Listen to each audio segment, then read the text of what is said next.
வெள்ளிக்கிழமை வணக்கம் நேற்று நிகழ்ச்சியிலே சிறப்பு நேர்காணல் பகுதியோடு நாங்கள் இணைய காத்திருக்கின்றோம். ஏற்கனவே அறிய தந்தது போல இந்த பகுதி மிக மிக முக்கியமான ஒரு பகுதியாக அமைய காத்திருக்கின்றது. காரணம், எதிர்வருகின்ற 9ஆம் தேதி புலமை பரிசில் பரீட்சை இடம்பெறவிருக்கின்றது. எதிர்வருகின்ற 10ஆம் தேதி கல்வி பொதுத்தராதர உயர்தர பரீட்சைகள் ஆரம்பமாகின்றன. ஆகவே இவ்விரண்டு முக்கிய பரீட்சைகள் தொடர்பாக மாணவர்களுக்கு அறிவுறுத்துவதற்கான ஒரு முக்கியமான கலந்துரையாடல் பகுதியாக இந்த பகுதி அமைய காத்திருக்கின்றது. இந்த விசேட கலந்துரையாடல் பகுதியில் நம்மோடு இணைந்து கொள்கின்றார் இலங்கை பரீட்சை திணைக்களத்தின் பிரதி பரீட்சை ஆணையாளர் திருவாட சுப்பிரமணியம் பிள்ளை விஸ்வநாதன் அவர்கள். அதேபோல இலங்கை பரீட்சை திணைக்களத்தின் பிரதி பரீட்சை ஆணையாளர் சின்னத்தம்பி பிரகாசம் அவர்கள். இருவரையும் மிக பணிபண்போடு நாங்கள் கழகத்துக்கு வரவேற்கின்றோம். வணக்கம். வணக்கம். வணக்கம். முதலில் இந்த தரம் 5 புலமை பரிசில் பரீட்சை, அதே போல உயர்தர பரீட்சை, இந்த 2 பரீட்சைகள் தொடர்பாக பேசுகின்ற இந்த கலந்துரையாடல் பகுதியிலே பரீட்சைகள் தொடர்பான ஏற்பாடுகள் எவ்வாறு இருக்கின்றன என்பது தொடர்பாக தெளிவுபடுத்த முடியுமா சார்? கண்டிப்பாக. இலங்கை பரீட்சை திணைக்களத்தினால் நடத்தப்படுகின்ற மிக முக்கிய பரீட்சை பட்டியலில் இடம்பெறுகிற கல்வி பொதுத்தராதர பத்திர உயர்தர பரீட்சை, தரம் 5 புலமை பரிசில் பரீட்சை ஆகிய 2 பரீட்சைகளோடு தொடர்புடையதான விடயங்களை பகிர்ந்து கொள்வதில் மகிழ்ச்சி அடைகிறோம். முறை நாடளாவிய ரீதியிலே 2532 நிலையங்களிலே கல்வி பொதுத்தராதர பத்திர உயர்தர பரீட்சை நடத்தப்படுகிறது. இந்த பரீட்சைக்காக நாடளாவிய ரீதியிலே 3,72,310 பரீட்சார்த்திகள் தோற்றுகிறார்கள். அதே நேரத்திலே தரம் 5 புலமை பரிசில் பரீட்சையை பொறுத்தளவிலே 2723 நிலையங்களிலே 2,94,089 பரீட்சார்த்திகள் தோற்றுவதற்கான முன்னேற்பாடுகள் செய்யப்பட்டிருக்கின்றன. பரீட்சை திணைக்கள மட்டத்திலே உரிய பரீட்சைகள் தொடங்க இருக்கின்ற அந்த நாட்களிலே உரிய வினாபத்திரங்கள் அந்தந்த இணைப்பு நிலையங்களுக்கு கொண்டு சென்று வழங்குவதற்கான முன்னேற்பாடுகள் சகலவும் பூர்த்தியாகி இருக்கின்றன. அதே வேளையிலே பரீட்சார்த்திகளுக்கான அனுமதி அட்டைகள் ஏற்கனவே அனுப்பி வைக்கப்பட்டிருக்கின்றன. பாடசாலை பரீட்சார்த்திகளுக்கு பாடசாலை அதிபர்கள் ஊடாகவும், தனிப்பட்ட பரீட்சார்த்திகளுக்கு அவர்கள் தமது விண்ணப்ப படிவங்களிலே குறிப்பிட்ட முகவரிகளுக்கும் தபாலிலே அனுப்பப்பட்டிருக்கின்றன இந்த அனுமதி அட்டைகள். அதனையும் விட பரீட்சை திணைக்களத்தினுடைய உத்தியோகபூர்வ இணையதளத்துக்குள்ளே பிரவேசித்து அனுமதி அட்டைகளை தரவிறக்கம் செய்து கொள்வதற்கான வாய்ப்புகளும் வழங்கப்பட்டிருக்கின்றன. விசேடமாக பாடசாலை பரீட்சார்த்திகளை பொறுத்தளவிலே பாடசாலை அதிபர்கள் ஊடாகவும், தனிப்பட்ட பரீட்சார்த்திகள் தாம் தனிப்பட்ட ரீதியிலும் இந்த அனுமதி அட்டைகளை பரீட்சை நிறைவுறுகின்ற காலம் வரையிலான பகுதியிலே தரவிறக்கம் செய்து கொள்வதற்கான வாய்ப்புகள் செய்யப்பட்டிருக்கின்றன. அதனையும் விட நாடளாவிய ரீதியில் இந்த பரீட்சை பணியோடு தொடர்புடையதான பணிக்குழுவினர்களுக்கான அறிவுறுத்தல் கூட்டங்கள் நிறைவு செய்யப்பட்டிருக்கின்றன. இதனோடு தொடர்புடைய நிறுவனங்கள், வேறும் தரப்பினர்களுக்கான அறிவுறுத்தல்கள் வழங்கப்பட்டிருக்கின்றன. வெற்றிகரமாக நம்பகம், தராதரம் மிக்கதாக இந்த பரீட்சையை நடாத்தி முடிப்பதற்கான முன்னேற்பாடுகள் யாவும் நிறைவு செய்யப்பட்டிருக்கின்றன. அதேபோல தரம் 5 புலமை பரிசில் பரீட்சைக்கு முகம் கொடுக்க எதிர்நோக்கி காத்திருக்கின்ற மாணவர்கள் எத்தகைய விடயங்களை கவனிக்க வேண்டும் சார்? உண்மையிலேயே இலங்கை பரீட்சை திணைக்களத்தின் மிக முக்கியமான பரீட்சைகளில் மிகவும் சென்சிட்டிவான ஒரு பரீட்சை இந்த தரம் 5 புலமை பரிசில் பரீட்சை. நான் நினைக்கிறேன் கடந்த 5 வருடங்கள் 6 வருடங்களுக்கு பிறகு ஆகஸ்ட் மாதமே இந்த பரீட்சையை நடத்துவதற்கான வாய்ப்பு எங்களுக்கு கிடைச்சிருக்கிறது. இந்த மாதம் எங்களுக்கு வருகிற 9ஆம் தேதி இந்த பரீட்சை ஆரம்பிக்க இருக்கின்றது. கட்டாயம் நாங்கள் இது பிள்ளைகள் இந்த ப்ரோக்ராம் பார்த்து கொண்டிருப்பினமோ தெரியல, பேரண்ட்ஸ் நீங்கள் பார்த்து கொண்டிருக்கிற டைம்களை இதில் கட்டாயம் தெரிஞ்சு கொள்ள வேணும். 9ஆம் தேதி காலையில் 9:30க்கு இந்த பரீட்சை ஆரம்பிக்க திட்டமிடப்பட்டிருக்கிறது. 9:30க்கு பரீட்சை நிலையங்களுக்குள்ள பரீட்சார்த்திகள் எல்லாரும் இருத்தல் வேண்டும். உண்மையிலேயே பேரண்ட்ஸ் பிள்ளைகளை தாங்கள் கற்றுக்கொண்டிருக்கிற பாடசாலைக்கு நேர காலத்துடன் கொண்டு போய் விட வேணும். உண்மையில் இந்த பேரண்ட்ஸ் கொண்டு போய் அந்த கற்ற பாடசாலைகளில் விடும்போது அங்கே இருக்கிற ஆசிரியர்கள் அவர்களை வழிநடத்தி கொண்டு போய் பரீட்சை நிலையங்களில் விடுவார்கள். ஆகவே பேரண்ட்ஸ் காலந்தாமதமாகி வரும்போது அந்த ஆசிரியர்கள் அவர்களை அழைத்து சென்றால் 1-2 மாணவர்களுக்கு இடம் தெரியாமல் இருக்கும் இங்கே கொண்டு போய் விடுறது என்பது. சில ஒரு பதட்டங்கள் ஏற்படலாம். ஆகவே நாங்கள் பெற்றோர்களிடம் கேட்டுக்கொள்வது 9ஆம் தேதி காலை வேளை கட்டாயம் முக்கியமான டைம். பாடசாலைகள் ஆசிரியர்களால் உங்களுக்கு அதிபர்களால் அறிவுறுத்தப்பட்டிருக்கும் இந்த டைமுக்கு பாடசாலைக்கு கொண்டு வந்து விட வேணும் என்றது. கட்டாயம் அந்த டைமுக்கு பிள்ளைகளை கொண்டு போய் நீங்கள் விட வேண்டும். மற்றும் இன்னொரு முக்கியமான விடயம், அங்கு கொண்டு போய் விடுவதற்கு முதல் பிள்ளைகளுக்கு காலை உணவு கட்டாயம் கொடுத்து அவர்களை திருப்திப்படுத்தி அனுப்புதல் வேண்டும். கடந்த எக்ஸாம்களில் எங்களுக்கு சில பிள்ளைகள் அங்கே வந்து பசி மயக்கத்தால் மயங்கி விழுந்த சந்தர்ப்பங்கள் எங்களுக்கு நிறைய ஏற்பட்டிருக்குது. ஆகவே காலை உணவை ஒரு லைட்டான உணவு ஒன்று கொடுத்து அவர்களை அந்த பரீட்சை நிலைய பாடசாலைக்கு கொண்டே விடுங்கள். அவர்களுக்கான சுட்டிலக்கங்கள் நான் நினைக்கிறேன் பாடசாலைகளால் உங்களுக்கு வழங்கப்பட்டிருக்கும். அந்த சுட்டிலக்கங்களை அவர்களுடைய சட்டையில் ஒரு எழுதி அதை ஞாபகப்படுத்துகிற மாதிரி எழுதி வச்சு கொள்ளுங்கள். அவர்களுக்கு பென்சிலோ பேனையோ அவர்கள் பாவிக்கிறத பொறுத்து 1 அல்லது 2 3 நாளை மேலதிகமாக கொடுத்து விடுறது நன்றாக இருக்கும். ஏனென்றால் பென்சிலால் எழுதும்போது சில கூறுகள் உடையும் போது பிள்ளை அதை கட்டரால் சீவி எடுக்கிறதுக்கான டைமுகள் அங்கே வேஸ்டாக இருக்கும். ஆகவே எக்ஸ்ட்ரா பென்சில்கள் ரேசர்களை நீங்கள் கொடுத்து விடுறது நல்லது. அதை விட தேவையில்லாத வேறு எந்த ஒரு கருவிகளை நீங்கள் கொடுக்க வேண்டிய அவசியம் இல்லை. பிள்ளைகளை காலையில் கொண்டே அந்த பாடசாலையில் விட்டதற்கு பிறகு பேரண்ட்ஸ் நீங்கள் என்ன செய்யலாம் என்றால், நீங்கள் அந்த பாடசாலை எங்களோட எக்ஸாம் சென்டருக்குள்ள வர வேண்டிய தேவைகள் இல்லை. சில விசேட தேவையுடைய பிள்ளைகளுக்கு மட்டும் நாங்கள் பேரண்ட்ஸை அனுமதிச்சிருக்கிறோம் உள்ளுக்குள்ளே நுழைவதற்கு. மற்ற பேரண்ட்ஸ் எல்லாருமே தயவு செய்து நீங்கள் அந்த பாடசாலை வளாகத்திற்கு கேட்டுக்கு முன்னால் குழுமி நிற்கிறத தவிர்த்து நீங்கள் கொஞ்சம் விட்டு வீதியாக இருந்தால் அந்த பாடசாலை சூழலில் பரீட்சைகள் எழுதுவதற்கான சூழல் பிள்ளைகளுக்கு கிடைக்கும். சில மண்டபங்கள் அந்த கேட்டோடு தான் அமைந்திருக்கும். அப்போ பேரண்ட்ஸ் வெளியில் நின்று அந்த சத்தங்கள் கதைக்கிற சத்தங்களால் பிள்ளைகள் கன்சன்ட்ரேஷன் நிறைய குறைவடையும். ஆகவே அதுக்கான குழப்பங்களை ஏற்படுத்தாமல் இருக்க வேணும். பிள்ளைகளுக்கு முதலாவது வினாப்பத்திரம் காலை 9:30 மணிக்கு வழங்கப்படும். பிள்ளைகளுக்கு நாங்கள் பரீட்சை மண்டபத்தில் அவர்களுடைய சைன் பண்ண வேண்டியிருக்கும் ஒரு சீட் உண்டுல. அந்த சீட்டில் பிள்ளைகளை நீங்கள் ட்ரெயின் பண்ணுங்க. அவர்களுடைய பெயர் சரியானதாண்டு பார்த்து அதில் சைன் பண்ண சொல்லி, மாறி இருந்தால் அங்கே வருகிற டீச்சரிடம் அதை தெரிவிக்க சொல்லல் வேண்டும். ஒரு 9:30க்கு ஆரம்பிக்கிற இந்த பரீட்சையானது கிட்டத்தட்ட 10:30க்கு முடிவடையும். 10:45க்கு முடிவடையும். வினாப்பத்திரம் 2 தான் முதலில் வழங்கப்படும். இந்த வினாப்பத்திரம் 2க்கான விடைகள் எவ்வாறு எழுத வேண்டும் என்ற தயார்படுத்தல்கள் நான் நினைக்கிறேன் ஏற்கனவே நிறைய வழங்கப்பட்டிருக்கும். ஆகவே பிள்ளைகள் அதை சிறப்பாக செய்வார்கள். அந்த 10:45க்கு பிறகு ஒரு அரை மணித்தியாலம் இன்டர்வல் விடப்படும். இந்த இடைவேளை நேரத்தில் பிள்ளைகளுக்கு ஏதாவது ஒரு ஸ்நாக்கோ அல்லது சிறிதாக சாப்பிட்றதுக்கு ஏதாவது உணவு தண்ணி போத்தல்களை கொடுத்து விடுறது நல்லது. ஏனென்றால் அடுத்த பரீட்சை ஆரம்பிக்க இருக்கும் 11:15க்கு. அப்போ அந்த கேப்பில் பிள்ளைகள் வாஷ்ரூம் போகிறதுன்னா போயிட்டு வரலாம். அது பண்ணிவிட்டு ஒரு சின்னதாக ஒரு சாப்பிட்டுட்டு அவர்கள் திரும்ப அடுத்த பரீட்சைக்கு தயாராக வேண்டும். எந்த ஒரு பெற்றோரும் அந்த இடைவேளை டைமில் பரீட்சை நிலையத்துக்கு உள்ளே போய் பிள்ளைகளுக்கு சாப்பாடு கொடுக்குறதோ அல்லது எது வேறு ஏதாவது கொடுக்குறதோ தண்ணி போத்தல் கொடுக்குறதோ தவிர்த்து கொள்ளப்பட வேண்டும் என்று நாங்கள் கேட்டுக்கொள்கிறோம். எல்லா பாடசாலைகளுக்கு முன்னுக்கும் போலீஸ் உத்தியோகத்தர்கள் இருப்பார்கள். ஆகவே அவர்களுக்கு நாங்கள் உத்தரவு போட்டிருக்கிறோம், அனுமதியற்றவர்களை பாடசாலை வளாகத்துள் பரீட்சை நிலையத்துக்குள் விட வேண்டாம் என்று. ஆகவே தயவு செய்து பேரண்ட்ஸ் அதில் நீங்கள் சில கடந்த காலங்களில் சில சண்டைகள் சச்சரவுகள் அதில் ஏற்பட்டிருக்குது. ஆகவே தயவு செய்து நீங்கள் அவரை கவனத்தில் கொள்ள வேண்டும். பிள்ளைகளுக்கு இந்த பரீட்சை வினாத்தாளை எப்படி ஃபேஸ் பண்ண வேண்டும்ன்றது எல்லாமே செய்யப்பட்டிருக்கும். பரீட்சை வினாத்தாள்கள் 2மே அந்த வினாத்தாள்கள் எழுதுவதற்கேற்ற விதத்தில் தான் தயாரிக்கப்பட்டிருக்கும். ஆகவே பிள்ளைகள் ஏற்கனவே இதை பரீட்சைகளை நிறைய அனுபவம் பெற்றிருப்பார்கள்.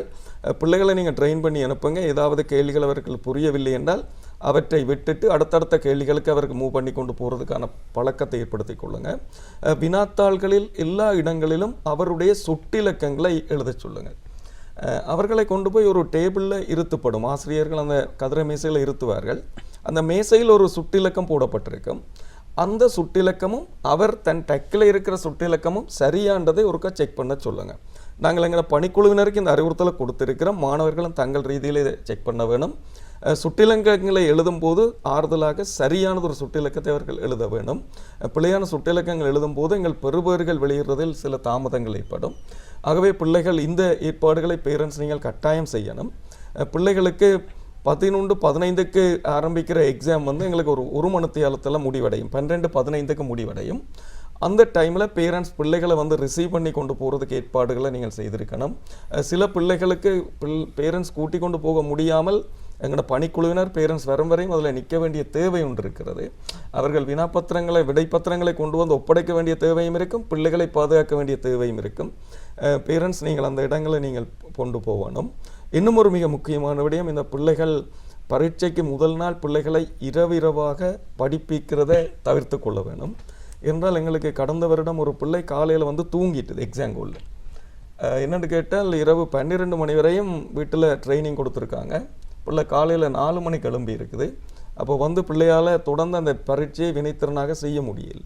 ஆகவே பேரண்ட்ஸ் நீங்கள் இந்த இடங்களில் கொஞ்சம் கவனமாக இருங்க. இன்னொரு சம்பவம், பிள்ளைகளுக்கு ஒத்து வராத உணவுகளை இந்த டைமில் கொடுக்க வேணாம். எங்களுக்கு கடந்த வருடம் ஒரு பிள்ளை வொமிட் எடுத்துட்டு பேப்பரில், அப்போ அந்த பேப்பர்ஸ் அவளாம் எழுதினது எல்லாமே பிள்ளைக்கு வேஸ்ட் ஆகி அது எங்களுக்கு ஒரு இடர்பாடுகளை ஏற்படுத்துச்சு. அது பிள்ளைக்கும் ஒரு அசௌகரியங்களாக இருக்கும். ஆகவே அவர்களுக்கான பொருத்தமான ஒரு லைட்டான உணவு, ஒத்துக்கொள்ளக்கூடிய உணவுகளை நீங்கள் கட்டாயம் கொடுக்கணும் என்று நாங்கள் கேட்டுக்கொள்கிறோம். பிள்ளைகளை உரிய டைமுக்கு ஆரோக்கியமான நிலைமையில் இந்த பீரியடில் பேணிக்கொள்ளுங்கள். பிள்ளைகளுக்கு நிறைய ப்ரெஷர் கொடுக்காதீங்க. இந்த காலங்களில் டெங்கு இப்படியான காய்ச்சல் என்று வருத்தங்கள் வைரஸ்கள் பரவிட்டு இருக்குது. அதுகளிலிருந்து உங்களோட பிள்ளைகளை நீங்கள் பாதுகாத்து கொள்ளணும். பேரண்ட்ஸ் நீங்கள் இந்த டைம் ஷெடியூல் எல்லாத்தையும் நீங்கள் தெரிஞ்சு வச்சுக்கொண்டு, இது கேட்டுக்கொண்டிருக்கிறவர்கள் தெரியாத பேரண்ட்ஸுக்கு இது ஒருக்கா நீங்கள் பரிமாறிக்கொள்ளுங்க. உரிய டைமுக்கு பிள்ளைகளை நீங்கள் அங்கே கொண்டு போய் விட்டு இந்த பிள்ளைகள் சிறப்பாக பரீட்சை எழுத வேண்டும்ன்றது எங்களோட பரீட்சை திணைக்களத்தினுடைய வேண்டுகோள். அதேபோல் எதிர்வருகின்ற 10ஆம் தேதி உயர்தர பரீட்சைகள் ஆரம்பமாகவிருக்கின்றன. ஆகவே இந்த உயர்தர பரீட்சைக்கு தோற்றுகின்ற மாணவர்கள் கவனிக்க வேண்டிய விடயங்களை பகிர்ந்து கொள்ளுங்கள் சார். கண்டிப்பாக உயர்தர பரீட்சையை பொறுத்தளவிலே இந்த பரீட்சை அரசு பல்கலைக்கழகங்களுக்கான தெரிவு செய்யப்படுகின்ற பரீட்சையாக, வெறும் கல்வியற் கல்லூரிகள் உள்ளிட்ட உயர்கல்வி நிறுவனங்களுக்கான அனுமதி பெறுகின்ற பரீட்சையாக, தவிரவும் தொழிற்தகமைகளுக்கான ஒரு அடிப்படை தகமையை வழங்குகிற ஒரு பரீட்சை என்ற பல்வேறு பரிணாமங்களை பெறுகிற ஒரு முக்கியத்துவம் மிக்கதான மாணவர்களுடைய வாழ்க்கையை தீர்மானிக்கின்ற ஒரு பரீட்சை. எனவே இது தொடர்பிலே கூடிய கரிசனையோடு பரீட்சைக்கு தோற்றுகிற பரீட்சார்த்திகள், பெற்றோர் உள்ளிட்ட சமூகத்தினர் அனைவரும் அக்கறை செலுத்த வேண்டும் என்பதை இந்த இடத்திலே நாங்கள் ஞாபகப்படுத்துகிறோம்.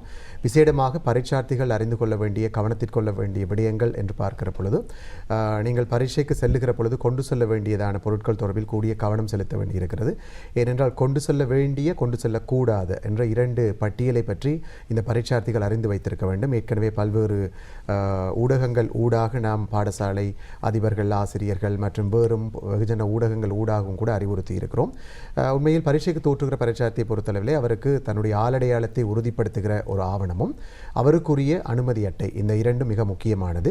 ஆளடையாள பத்திரங்களை பொறுத்தளவிலே இலங்கை பரீட்சை திணைக்களத்தினால் நடத்தப்படுகின்ற தரம் 5 புலமை பரிசில் பரீட்சையை தவிர சகல பரீட்சைகளுக்கும் நாம் ஏற்றுக்கொள்ளுகின்ற, அங்கீகரிக்கின்ற 3 ஆளடையாள பத்திரங்களை நாங்கள் குறிப்பிடுகிறோம். ஒன்று தேசிய அடையாள அட்டை, செல்லுபடியாகும் சாரதி அனுமதி பத்திரம், செல்லுபடியாகும் கடவுச்சீட்டு.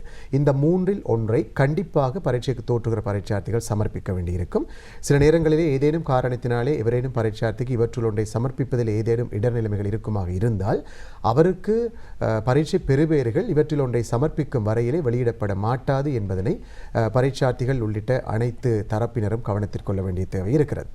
அவற்றையும் விட அனுமதி அட்டைகளை பொறுத்தளவில் நாங்கள் முதல் குறிப்பிட்டது போன்று அனுமதி அட்டைகள் உங்களுக்கு அனுப்பி வைக்கப்பட்டிருக்கின்றன. ஏதேனும் தேவைப்பாட்டின் காரணத்தினாலே உங்களுக்கு மீளவும் அனுமதி அட்டையின் தேவை இருக்குமாக இருந்தால் நீங்கள் தரவிறக்கம் செய்து பெற்றுக்கொள்வதற்கான வாய்ப்பு இருக்கிறது. இந்த 2 ஆவணங்களும் பரீட்சை மண்டபத்துக்கு செல்லுகிற பொழுது மிக முக்கியமான ஆவணங்களாக இருக்கின்றன. இதிலே நேர அட்டவணை தொடர்பாக இந்த பரீட்சார்த்திகள் மற்றும் அதனோடு தொடர்புடைய பெற்றோர் உள்ளிட்ட தரப்பினர் கூடிய கவனம் செலுத்த வேண்டிய தேவை இருக்கிறது. ஏனென்றால் இந்த நேர அட்டவணை, அனுமதி அட்டைகள் தொடர்பிலே பல்வேறு இடர் நிலைமைகளை கடந்த கால பரீட்சைகளை நாங்கள் சந்தித்திருக்கிறோம். அண்மையில் நடைபெற்ற பொது தகவல் தொழில்நுட்ப பரீட்சைக்கு ஒரு பரீட்சார்த்தி தர்மாசாரியர் பரீட்சைக்கு அவருக்கு கிடைத்த ஒரு அனுமதி அட்டையோடு பரீட்சைக்கு வந்த ஒரு நிலைமை இருக்கிறது. அதனை விட உயர்தர பரீட்சை, சாதாரண பரீட்சை ஆகியவற்றுக்காக விண்ணப்பித்த அனுமதி அட்டைகள் வீட்டில் இருக்கிற பொழுது சில நேரங்களிலே அவற்றை மாறி எடுத்துக்கொண்டு வருகின்ற நிலைமைகளும் கூட ஏற்கனவே விசாரணை கிளைக்கு பதியப்பட்டிருக்கின்றன முறைப்பாடுகளாக.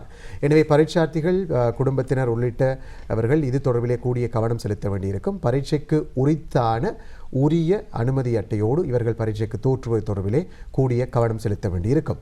அதிலும் நேர அட்டவணை தொடர்பிலே விசேடமாக உயர்தர பரீட்சையை பொறுத்தளவில் உயர்தர பரீட்சைக்கு தோற்றுகிற 3 பாடங்களுக்கும் தோற்றுகிற பரீட்சார்த்தியாக இருந்தால் அடிப்படையான 3 பாடங்கள், அதற்கு மேலதிகமாக பொது ஆங்கிலம், பொது சாதாரண பரீட்சை ஆகிய 5 பாடங்களுக்கு தோற்றுகிற ஒருவர் மொத்தமாக அடிப்படை பாடங்கள் ஒவ்வொன்றுக்கும் 2 வீதம் 6 வினாப்பத்திரங்களுக்கும், ஆங்கிலத்துக்கு 2 வினாப்பத்திரங்கள் 8, பொது சாதாரண பரீட்சை உள்ளிட்ட 9 வினாப்பத்திரங்களுக்கு தான் தோற்ற வேண்டி இருக்கிறது. விசேடமாக ஒவ்வொரு வினாப்பத்திரமும் ஒவ்வொரு பரீட்சை பரீட்சார்த்தியும் தோற்றுகின்ற ஒவ்வொரு வினாப்பத்திரமும் என்ன திகதியிலே என்ன நேரத்திலே ஆரம்பித்து என்ன நேரத்திலே நிறைவு பெறும் என்பது தொடர்பாக அவர்களுடைய அனுமதி அட்டையிலே நேர அட்டவணையினுடைய ஒரு பகுதியை நாங்கள் அச்சிட்டு வழங்கி இருக்கிறோம். எனவே பரீட்சார்த்திகள் இது தொடர்பாக கூடிய கவனம் செலுத்த வேண்டியிருக்கும். குடும்பத்தினரும் இது தொடர்பில் கூடிய கவனம் செலுத்துங்கள். ஏனென்றால் சில நேரங்களிலே இந்த உயர்தர பரீட்சை மாணவர்கள் தாம் வர வேண்டிய நாட்களை மாறி வருகின்ற அல்லது வேளை மாறி வருகின்ற, காலை வேளையில் இருக்கின்ற பாடங்களுக்காக மாலை வேளையிலே வருகின்ற, நித்திரை கொண்டு விட்டோம் மறந்து விட்டோம் என்று சொல்லுகிற நிலைமைகள் எல்லாம் ஆங்காங்கே பதிவாகின்றன. எனவே தொடர்புடையவர்கள் பரீட்சார்த்திகள் பெற்றோர் உள்ளிட்டவர்கள் இது தொடர்பிலே கூடிய கவனம் செலுத்தி உரிய நாட்களிலே பரீட்சார்த்திகளை அனுப்பி வைக்க வேண்டிய தேவையும் அவர்களை இந்த பரீட்சை காலம் முழுவதும் ஆரோக்கியமானவர்களாகவும் பாதுகாப்பானவர்களாகவும் பேண வேண்டிய கட்டாயமும் இருக்கிறது. இந்த பரீட்சை நாளை சனிக்கிழமை விட்டு ஞாயிற்றுக்கிழமை தரம் 5 புலமை பரிசில் பரீட்சை ஆரம்பிக்க இருக்கிறது. அதற்கு மறுநாள் 10ஆம் தேதி திங்கட்கிழமை கல்வி பொதுத்தராதர பத்திர உயர்தர பரீட்சை ஆரம்பிக்க இருக்கிறது. ஆனால் இந்த நாட்களில் இந்த குறுகிய ஓரிரு நாட்கள் இருக்கின்ற சந்தர்ப்பத்திலும் கூட மாணவர்கள் பல்வேறு இடர் நிலைமைகளை சந்தித்து சைக்கிளிலே விழுந்திருக்கிறார்கள், படியிலே தவறி விழுந்ததாக சொல்கிறார்கள், ஓடி விளையாடி விழுந்ததாக சொல்கிறார்கள், மரத்தில் விழுந்ததாக என்று பல்வேறு காரணங்களை சொல்லி தாங்கள் பரீட்சை எழுதுவதற்கான சில சிக்கல் நிலைமைகளை தோற்றுவித்துக் கொண்டிருக்கிறார்கள். கை முறிந்திருக்கிறது, கை முறிந்தால் எழுதுவதிலே பிரச்சனை, கால் முறிந்திருக்கிறது, நடந்து செல்வதிலே பிரச்சனை என பல்வேறு பிரச்சனைகள். இது பரீட்சை திணைக்களத்துக்கும் அவர்களுக்கான ஆரோக்கியமான ஒரு பரீட்சை சூழலை ஏற்படுத்துவதிலே பல்வேறு சவால் நிலைமைகளை தோற்றுவிப்பதாக இருப்பதனாலே பரீட்சார்த்திகளும் சரி பெற்றோர் உள்ளிட்ட அனைத்து தரப்பினரும் இந்த பரீட்சார்த்திகளை பாதுகாப்பாக பேண வேண்டிய கடப்பாடு நம்ம எல்லோருக்கும் இருக்கிறது. முதலில் நாம் சொன்னது போன்று மாணவர்களுடைய வாழ்க்கையை தீர்மானிக்கின்றதான ஒரு சமூக பெருமதி மிக்க பரீட்சை இது. எனவே பெற்றோர் உள்ளிட்ட சமூகத்தில் இருக்கின்ற அத்தனை பேருக்கும் இந்த பரீட்சார்த்திகளை உரியவாறு ஆரோக்கியமாக பேணுகின்ற கடப்பாடு இருக்கிறது. அந்த வகையிலே பரீட்சை மண்டபங்கள் தொடர்பிலும் கூடிய கவனம் செலுத்த வேண்டிய தேவை இருக்கிறது. சில நேரங்களிலே பரீட்சை அனுமதி அட்டையில் இது தொடர்பான முழுமையான விடயங்கள் உங்களுக்கு சொல்லப்பட்டிருக்கின்றன. எனவே அது தொடர்பாக அதனை உசாவி சரியாக உங்களுடைய பரீட்சை வளாகம் எது, அந்த வளாகத்தில் இருக்கின்ற பரீட்சை மண்டபம் முதலாவதா இரண்டாவதா மூன்றாவதா என்பது தொடர்பில் எல்லாம் கூடிய கரிசனையோடு நீங்கள் முன்கூட்டியே அறிந்து கொள்வதன் மூலமாக நேரத்திலே ஏதும் பிரச்சனை இல்லாமல் உரிய நேரத்துக்கு பரீட்சை மண்டபத்துக்கு பிரவேசிக்கக்கூடியதாக இருக்கும். பரீட்சை மண்டபத்துக்கு பிரவேசித்ததன் பின்னரும் கூட உரிய நேரத்துக்கு முன்பதாக ஆக குறைந்தது ஒரு அரை மணி நேரத்துக்கு முன்பதாக நீங்கள் பரீட்சை மண்டபத்துக்கு பிரவேசிப்பதற்கான முன்னேற்பாடுகளை செய்து கொள்ளுங்கள். சில நேரங்களிலே போக்குவரத்து தொடர்பான இடர் நிலைமைகள், காலநிலை தொடர்பான இடர் நிலைமைகள் இருக்கலாம். எதுவாக இருந்தாலும் கூட அவற்றை முன்கூட்டியே அவற்றுக்கு ஏற்ற விதமான முன்னேற்பாடுகளை செய்து கொள்வதன் மூலமாக உரிய நேரத்துக்கு நீங்கள் பரீட்சை மண்டபத்துக்கு பிரவேசிப்பதற்கும் உரிய நேரத்திலே பரீட்சை ஆரம்பிக்கப்படுகிற பொழுது நீங்கள் இலகுவாக எந்த விதமான மனக்கலக்கமும் இன்றி பரீட்சைக்கு தோற்றுவதற்குமான வாய்ப்பு இருக்கிறது. எனவே நேரத்துக்கு செல்வது தொடர்பிலும் கூடிய கவனம் செலுத்த வேண்டியிருக்கிறது.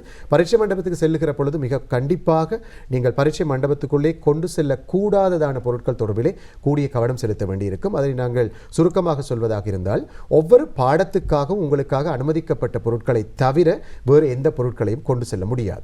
விசேடமாக இந்த இலத்திரனியல் சாதனங்கள், அவற்றுள்ளே செல்லிட தொலைபேசிகள், ஸ்மார்ட் வாட்சஸ், அதனை விட ப்ளூடூத் சாதனங்கள் உள்ளிட்ட இலத்திரனியல் சாதனங்கள் இவற்றை பரீட்சை மண்டபத்துக்குள்ளே கொண்டு செல்வதற்கு பரீட்சார்த்திகளுக்கு அனுமதி இல்லை. இருப்பினும் குறிப்பிட்ட 4 பாடங்களுக்கு தோற்றுகிற பரீட்சார்த்திகளுக்கு மட்டும் நிரட்படுத்தப்பட முடியாத நான் புரோகிராமபிள் கால்குலேட்டர்ஸ் கொண்டு போவதற்கான அனுமதி இருக்கிறது. அது 33 பாட இலக்கம் 33 கணக்கீடு, பாட இலக்கம் 65 பொறிமுறை தொழில்நுட்பவியல், பாட இலக்கம் 66 உயிர் முறைமைகள் தொழில்நுட்பவியல், பாட இலக்கம் 67 தொழில்நுட்பவியலுக்கான விஞ்ஞானம் ஆகிய இந்த 4 பாடங்களுக்கு மட்டும் நான் புரோகிராமபிள் கால்குலேட்டர்ஸ் கொண்டு போவதற்கான சந்தர்ப்பம் வழங்கப்பட்டிருக்கிறது. எனவே இந்த குறித்த பாடங்களுக்காக மட்டும் அந்த உரிய கால்குலேட்டர்ஸை நான் புரோகிராமபிள் கால்குலேட்டர்ஸ் கொண்டு போவது தொடர்பிலே நீங்கள் கூடிய கவனம் செலுத்த வேண்டியிருக்கும். விசேடமாக இதிலே சாதாரண கால்குலேட்டர்ஸை நீங்கள் கொண்டு போவதன் மூலமாக பணிக்குழுவினருக்கு சில நேரங்களில் நீங்கள் கொண்டு போகிற பல்வேறு நவீன கால்குலேட்டர்ஸை கொண்டு போவதன் மூலமாக அவர்களுக்கு சந்தேகம் ஏற்படலாம். இது புரோகிராமபிளா நான் புரோகிராமபிளா என்பது தொடர்பில் நாங்கள் அவர்களுக்கு அறிவுறுத்தி இருக்கிறோம். சந்தேகத்துக்கிடமான கால்குலேட்டர்ஸ் வருமாக இருந்தால் அவற்றை மாணவர்களிடத்திலிருந்து பெற்று உறுதிப்படுத்தியதன் பின்னர் மீளவும் வழங்குங்கள் என்று சொல்லியிருக்கிறோம். சில நேரங்களிலே சந்தேகத்துக்கு இடமானதாக கருதத்தக்க கால்குலேட்டர்ஸை நீங்கள் கொண்டு போவதன் மூலமாக அது உறுதிப்படுத்தப்படுவதற்காக பரீட்சை பணிக்குழுவினரால் பெற்றுக்கொள்ளப்படுகிற அந்த கால வேளை உங்களுக்கு சில நேரங்களிலே விலை எழுதுவதற்கான காலத்தை நீங்கள் இழப்பதாக அமையலாம். எனவே பரீட்சார்த்திகளுக்கு நாங்கள் சொல்கின்ற விடயம், அதே போல பரீட்சார்த்திகளுக்கு ஆவணங்களை இந்த சாதனங்களை கொடுத்து அனுப்புகிற பெற்றோர் உள்ளிட்டவர்களுக்கு குறிப்பிடுகிற விடயம்தான் சாதாரண கணித்தல்களை கொண்டதான சாதாரண நார்மல் கால்குலேட்டர்ஸை நீங்கள் அனுப்புவதன் மூலமாக இந்த விடயத்தை நீங்கள் தவிர்த்து கொள்வதற்கு வாய்ப்பு இருக்கிறது. அதனை விட பரீட்சை மண்டபத்துக்கு நீங்கள் ஏனைய நாட்களிலே தவறியும் கூட இந்த விடயத்தை கொண்டு சென்று விடக்கூடாது. என்றால் கடந்த உயர்தர பரீட்சையிலே ஒரு சில பரீட்சார்த்திகள் இந்த முதல் குறிப்பிட்ட பாடங்கள் தவிர்ந்த வேறும் ஒரு சில பாடங்களுக்கு நமது மறதி காரணமாக கொண்டு வந்த நிலைமை காரணமாக இலத்திரனியல் சாதனங்களை பரீட்சை மண்டபத்துக்குள்ளே கொண்டு வந்த குற்றத்துக்கு ஆளாகி இருக்கிறார்கள். எனவே அது தொடர்பில் இந்த பரீட்சார்த்திகள் கூடிய கவனம் செலுத்த வேண்டியிருக்கும். விசேடமாக 2019 ஆண்டு ஆகஸ்ட் 16 வெளியிடப்பட்ட 2137 இலக்கமுடைய இலங்கை ஜனநாயக சோசலிச குடியரசின் வர்த்தமானி அறிவித்தலிலே பரீட்சார்த்திகளுக்கான அறிவுறுத்தல்களும் விதிமுறைகளும் என்ற ஒரு பட்டியலை நாங்கள் வழங்கியிருக்கிறோம். அண்மையிலே வெளிவருகின்ற வர்த்தமானிகளிலும் அதே பட்டியல் தொடர்ந்து கொண்டிருக்கிறது. அது பரீட்சார்த்திகளுக்கான அறிவுறுத்தல்கள் நிறையவே தெளிவாக சொல்லப்பட்டிருக்கின்றன. அது தொடர்பிலே கூடிய கவனம் நீங்கள் செலுத்த வேண்டியிருக்கும். விசேடமாக அதிலே குறிப்பிட்டிருக்கின்ற 2 விடயங்களை நான் சொல்ல விடுகிறேன். ஒன்று, அந்த வர்த்தமானி அறிவித்தலிலே 17 ரோமன் 3 குறிப்பிடப்பட்டிருக்கிறது. பரீட்சார்த்திகள் பரீட்சைக்கு தோற்றுகிற பொழுது தமது முகம் தெளிவாக தெரியக்கூடிய விதத்தில் பரீட்சைக்கு தோற்ற வேண்டும் என்ற விடயம் இருக்கிறது. அதே போன்று 17 ரோமன் 4 ப்ளூடூத் போன்ற இலத்திரனியல் சாதனங்களை பரீட்சார்த்திகள் பயன்படுத்தவில்லை என்பதனை உறுதிப்படுத்துவதற்காக அவர்கள் பரீட்சைக்கு தோற்றுகிற முழு காலப்பகுதியிலும் தமது காதுகள் இரண்டும் தெளிவாக தெரியக்கூடிய விதத்தில் பரீட்சைக்கு தோற்ற வேண்டும் என்ற ஏற்பாடு இருக்கிறது. இந்த வர்த்தமானியிலே குறிப்பிடப்பட்டிருக்கின்ற விடயங்கள் சட்ட அந்தஸ்துடையதான விடயங்களாக கருதப்படுகின்றமையினாலே இவை மீறப்படுகின்ற பட்சத்திலே அவை பரீட்சை குற்றங்களாக பார்த்து தண்டனைக்குட்படுவதற்கான வாய்ப்பு இருக்கிறது. எனவே இது தொடர்பிலே கூடுதலான கவனம் செலுத்த வேண்டிய தேவை பரீட்சார்த்திகளுக்கு இருக்கிறது. அதனை விட பரீட்சை மண்டபத்துக்கு நீங்கள் பிரவேசித்ததன் பின்னர் உங்களுக்கு உரிய வினாபத்திரம் வழங்கப்படுகிறதா என்பது தொடர்பிலே நீங்கள் கவனம் செலுத்த வேண்டும். ஏனென்றால் பரீட்சை பணிக்குழுவினருக்கு நாங்கள் அது தொடர்பான அறிவுறுத்தல்கள் வழங்கியிருக்கிறோம். சரியான வினாபத்திரங்கள் உங்களுக்கு வழங்குவார்கள். இருந்தாலும் கூட உரிய பாடம், உரிய பாடத்தினுடைய பகுதி, அதனுடைய மொழி மூலம் சரியாக வழங்கப்படுகிறதா என்பது தொடர்பான நீங்கள் கூடிய கவனம் செலுத்த வேண்டியிருக்கும். இதிலே முதலாவது வினாபத்திரம் 2 மணித்தியாலத்தை கொண்டதாக பெரும்பாலான உயர்தர பரீட்சை வினாபத்திரங்கள் இருக்கின்றன. அதே வேளையிலே இரண்டாவது வினாபத்திரத்தை பொறுத்தளவிலே 3 மணித்தியாலங்களை கொண்டதான வினாபத்திரங்களாக இருக்கின்றன. 3 மணித்தியாலங்களை கொண்டதான வினாபத்திரங்களுக்கு நாம் 10 நிமிட வாசிப்பு நேரத்தை, மேலதிக வாசிப்பு நேரத்தை வழங்கியிருக்கிறோம். இந்த மேலதிக வாசிப்பு நேரம் பரீட்சார்த்திகள் வினாபத்திரத்தை முழுமையாக வாசித்து தாம் வெற்றிகரமாக விடையெழுதக்கூடிய வினாக்கள் யாவை என்பதனை தீர்மானித்துக் கொள்வதற்கும் அவ்வினாக்களுக்கான விடைகளை ஒழுங்கமைத்துக் கொள்வதற்காக பயன்படுத்துமாறு கோரியிருக்கிறோம். எனவே பரீட்சார்த்திகள் தயவு கூர்ந்து இந்த 10 நிமிடத்தை வாசிப்பு நேரமாகவே பயன்படுத்தி வினாக்களை தெரிவு செய்வதற்கும் விடைகளை ஒழுங்கமைத்துக் கொள்வதற்குமாக நீங்கள் பயன்படுத்த வேண்டும் என்ற செய்தியோடு, ஏற்கனவே இந்த விடயங்கள் தொடர்பாக உங்களுடைய பாடசாலைகள் மற்றும் வேறும் விடயங்கள் ஊடாக உங்களுக்கு கிடைக்கப்பெற்ற அறிவுறுத்தல்களை முறையாக பின்பற்றி இந்த பரீட்சையை வெற்றிகரமாக எழுதி வெற்றியடைய வேண்டும் என்று பரீட்சை திணைக்களத்தின் சார்பிலே உங்கள் அனைவரிடத்திலும் நாங்கள் கேட்டுக்கொள்கிறோம். நிச்சயமாக நாளை மறுதினம் தரம் 5 புலமை பரிசில் பரீட்சை இடம்பெறவிருக்கிறது. அதனைத் தொடர்ந்து 10ஆம் தேதி உயர்தர பரீட்சை ஆரம்பமாகவிருக்கிறது. ஆகவே இந்த மிகவும் வேலைப்பளவுக்கு மத்தியிலும் தேசிய அலைவரிசையோடு இணைந்து கொண்டு மாணவர்களுக்காக தெளிவூட்டியமைக்காக உங்கள் இருவருக்கும் மூலமான நன்றிகளை தெரிவித்து விடைபெறுகின்றோம். நன்றி சார். இந்த பகுதியில் நம்மோடு இணைந்து கொண்டவர்கள் இலங்கை பரீட்சை திணைக்களத்தின் பிரதி பரீட்சை ஆணையாளர் திருவாள சுப்பிரமணியம் பிள்ளை விஸ்வநாதன் அவர்கள், அத்தோடு இலங்கை பரீட்சை திணைக்களத்தின் பிரதி பரீட்சை ஆணையாளர் திருவாள சின்னத்தம்பி பிரகாசம் அவர்கள், இருவருக்கும் மூலமான நன்றிகளை தெரிவித்து இந்த பகுதியோடு நாங்கள் இன்றைய நிகழ்ச்சியை நாங்கள் நிறைவு செய்கின்றோம். பரீட்சைக்கு முகம் கொடுக்கவிருக்கின்ற தம்பி தங்கைகளுக்கு தேசிய அலைவரிசையின் சார்பிலே இனிய வாழ்த்துக்களை நாங்கள் தெரிவிக்கின்றோம். உங்கள் அனைவருக்கும் இந்த நாள் இனிய நாளாக அமையட்டும். வணக்கம்.